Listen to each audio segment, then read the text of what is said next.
sommes dans notre émission intitulée La vague de la régénération.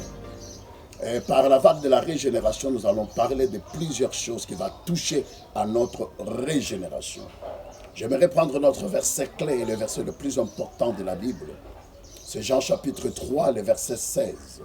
La Bible dit, car Dieu a tant aimé le monde qu'il a donné à son Fils unique, afin que quiconque croit en lui ne périsse pas, mais qu'il ait la vie éternelle. Bien-aimés dans le Seigneur, frères et sœurs, le premier message le plus important que Jésus nous a amené, c'est de dire que Dieu, créateur de toutes choses, est notre Père et que c'est un Dieu d'amour. Un Dieu qui nous aime et qui nous aime tellement. Je peux même dire que c'est un Dieu qui nous chérit. Il nous aime au-delà de nos parents, au-delà de notre imagination. Et l'amour de Dieu à notre égard a fait que Dieu puisse donner son Fils unique, Jésus-Christ, de mourir à la croix pour que le miracle de la régénération soit possible. Le miracle de la régénération, c'est quoi? C'est faire revenir l'homme à l'état initial. Il y a un vrai problème, l'incident des jardins d'Éden, que nous ne devons pas négliger, frères et sœurs bien-aimés dans le Seigneur. Dans les jardins d'Éden, l'homme a décidé volontairement de pécher. Et par ce péché d'Adam et Ève, l'homme s'est séparé de Dieu. Il s'est rébellé de l'autorité de Dieu. Et vous savez que Dieu ne supporte pas la rébellion. Le tout premier rebelle, c'était Lucifer, que Dieu a précipité et qui est devenu Satan. Dieu ne supporte pas la rébellion. Il n'est pas le Dieu des rebelles. Dieu n'encourage pas l'homme dans la rébellion. Alors Dieu de paix et Dieu d'amour, il a été déçu de cette attitude, de ce comportement de l'homme. L'homme a péché. Et il s'est séparé volontairement de Dieu. Maintenant, il fallait trouver la solution à ce problème. Mais laisse-moi vous parler quelques conséquences de la désobéissance ou de la rébellion de l'homme. Le premier point que je voudrais aborder avec nous, nous devons définir ce qu'est la rébellion. La rébellion veut dire simplement être en guerre avec Dieu. Or, Dieu, on ne peut pas le vaincre. Quiconque est en guerre avec Dieu le perdra. Je voudrais que chacun de nous arrive à trouver son niveau de la rébellion. Peu importe le niveau dans lequel vous trouvez dans la rébellion, vous êtes en guerre avec Dieu. On ne peut jamais vaincre Dieu. On ne peut jamais vaincre Dieu. Et là, lorsqu'on se rebelle, vous entrez dans le cortège dont les leaders, les conducteurs et les diables. Alors vous formez une même armée avec le diable pour s'opposer au règne de son Fils Jésus-Christ, qui devait venir et qui est déjà venu et qui reviendra pour établir le règne de 1000 ans. Par rapport à ce premier point où tu te trouves, tu es dans la rébellion ou tu es en paix avec Dieu. Et quand l'homme se rebellait de l'autorité de Dieu, il y a eu des conséquences. Et voilà quelques-unes des conséquences. La première des choses, l'homme a perdu quelque chose en lui. Il a connu une déchéance. Donc l'homme Adam, créé à l'image de Dieu, il a perdu cette partie-là de l'image de Dieu. Et il va se retrouver esclave du diable. Chose que Dieu ne peut pas supporter. Ça, l'homme a humilié Dieu parce que l'homme, c'est l'image de Dieu. Comment il peut se retrouver l'esclave de Satan? Comment Satan peut dominer sur lui? Et Dieu n'a jamais supporté cela. Je vais dire à quiconque, vous sentez que le diable domine dans ta vie, dans ton travail, dans ton foyer, dans ton mariage, dans une dimension quelconque de votre vie, comprendre que c'est les conséquences de la rébellion de l'homme vis-à-vis de Dieu. La domination du diable est venue s'imposer sur l'homme. Deuxième conséquence, frères et sœurs, l'homme, il perd automatiquement la gestion, la domination de la terre. Parce qu'au fait, la terre, c'est le dominus de l'homme. C'est-à-dire le territoire où l'homme doit imprimer son autorité, où l'homme doit régner. Et l'homme a péché. Et par son péché, il a vendu son droit d'aînesse, il a vendu son leadership, il a vendu son autorité sur la terre. C'est comme ça quand Jésus va venir, le diable va les tenter Et dans ces tentations, frères et sœurs, le diable dira ceci à notre Seigneur. Si tu m'as adoré, je te donnerai la gloire de ce monde, car il m'a été donné. Qui est celui qui a donné la terre au diable? C'est l'homme, parce qu'il a péché. L'esclave n'a pas de bien en propre. Le bien de l'esclave appartient à son maître.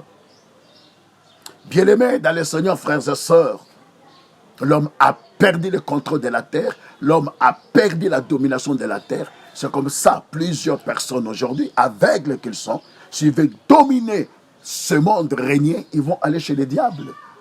Parce qu'ils ne comprennent rien.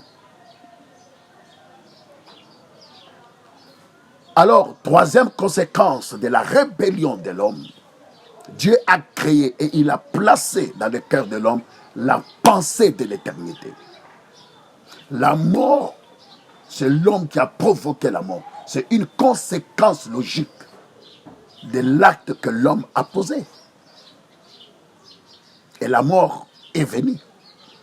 Les mêmes gens qui ont mangé le fruit, Dieu va les épargner de la mort physique, mais spirituellement, ils étaient morts.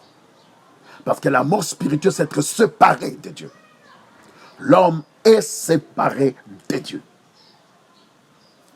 Quatrième conséquence, c'est là où Dieu dit à l'homme,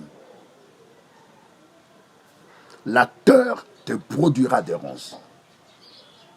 C'est-à-dire, la création va se révéler à toi. Tu n'auras plus de contrôle absolu de la terre, ni des créatures. Alors, bien-aimé dans le Seigneur, Dieu a créé l'homme pour que l'homme vive dans sa présence. Et l'homme ne peut pas être erré en dehors de la présence de Dieu. C'est impossible. C'est impossible. Dans la matière que Dieu a utilisée pour faire l'homme sur le plan spirituel, pas physique. Parce que l'homme est spirituel et physique. Cette matière spirituelle-là ne peut être en paix si l'homme est en relation avec Dieu. Voilà pourquoi beaucoup de gens, malgré les richesses, leur argent, tout ce qu'ils ont, tout ce qu'ils possèdent, ils n'ont pas la paix intérieure. Parce qu'ils n'ont pas rencontré le Créateur. Ta matière qui te constitue, ton âme à toi, sera en paix que si tu rencontres le vrai Dieu. Et vous trouverez, dès que l'homme se séparait de Dieu, l'homme a fourni les efforts charnels pour rencontrer Dieu. Or, le Dieu d'Israël, tout en étant présent, il semble être invisible. C'est comme ça que les gens l'ont cherché en tâtonnant. J'aimerais un peu m'arrêter sur ce point parce que l'apôtre Paul parle de ça. Bien que Dieu a laissé tout homme le chercher en tâtonnant. Et dans cette recherche-là, en tâtonnant, les gens ont créé plusieurs choses. Cela est né l'occultisme, les sciences mystiques, les parapsychiques, des histoires qu'on ne peut pas citer. Tout ça à la recherche de Dieu. Mais dans tout ça, Dieu n'était pas là. Parce que le premier de faire ça, c'était Adam. Quand Adam a péché, il a découvert qu'il était nu. Et il a pris le feuillage pour faire les habits. Est-ce que Adam s'était calculé si l'habit qu'il avait fait, mais avec le feu du soleil, le feuillage allait frétir, ça allait perdre la... Oh là là, je ne sais pas si vous comprenez cela. Alors c'est Dieu qui vient faire à l'homme l'habit de peau d'animaux pour couvrir sa nudité. Et vous voyez, l'homme a créé des méthodes, des formules, des règles, des cérémonies, chercher à rencontrer Dieu. Or, le Dieu d'Israël n'est pas dans tout ça. Il est en dehors de ça. Bien-aimé dans le Seigneur, l'homme a connu une déchéance. Nous avons perdu quelque chose quand l'homme a péché. Et nous avons besoin de vivre la régénération à nous. Mais je continue dans les conséquences. Les conséquences de la désobéissance de l'homme. Vous devez comprendre que ça vient briser la relation entre l'homme avec Dieu. Et c'est comme ça que Dieu va chasser l'homme du jardin d'Éden. Et il va placer des chérubins protecteurs pour que l'homme ne puisse plus rentrer dans la présence de Dieu. Bien-aimé, c'est là où le malheur va commencer dans la vie de l'homme. Adam dans le jardin d'Éden et Adam en dehors du jardin d'Éden, nous avons des Adams différents. L'Adam maître de toutes choses, qui contrôle toutes choses, qui domine, il devient un Adam qui pleure, qui se lamente, qui devient esclave. Jusqu'à quand seras-tu esclave? Jusqu'à quand tu vas demeurer dans cette situation-là? Adam, à qui Dieu a mis en lui la pensée de l'éternité. Mais Adam devait mourir. Et Dieu lui a dit, puisque tu as mangé, tu as été tiré de la poussière, tu retourneras à la poussière. Donc la mort est venue suite au péché. Et Dieu a laissé que la mort entre pour que l'homme ne soit pas un éternel pécheur. Et là, Dieu va déclencher le processus du salut. Afin que le miracle de la régénération puisse devenir une réalité. Frères et sœurs, Dieu a créé l'homme avec un cœur plein d'amour. En fait, je dirais que l'homme, c'est le chef-d'œuvre de Dieu. Quand Dieu a créé l'homme, c'est là où il dira que c'était super. Mais par contre, quand il a créé les autres, toutes les créatures du ciel, il a dit, c'était bon, c'était bon, c'était bon. Mais quand il a créé l'homme, Adam et l'homme et la femme, c'est là il dira, c'était très bon. Dieu a vu que c'était très bon.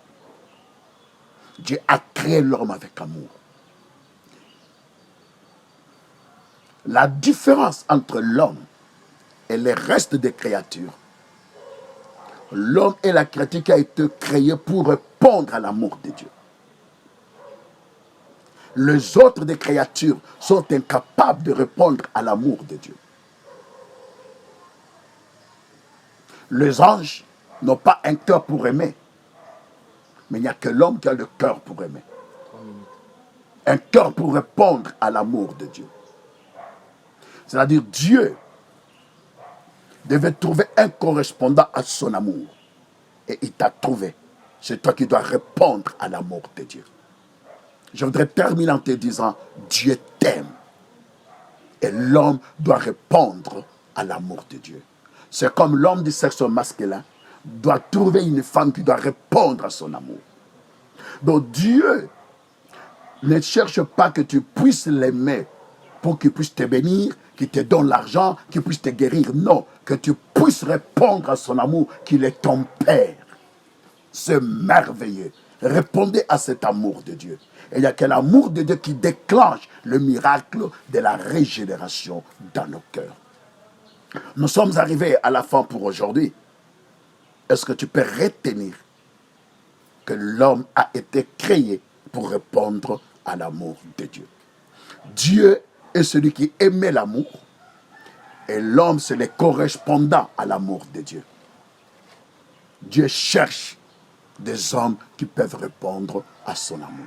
C'est pourquoi je t'appelle à répondre à l'amour de Dieu. Même si tu es fatigué, tu as trop prié, tu dis, je suis vraiment fatigué.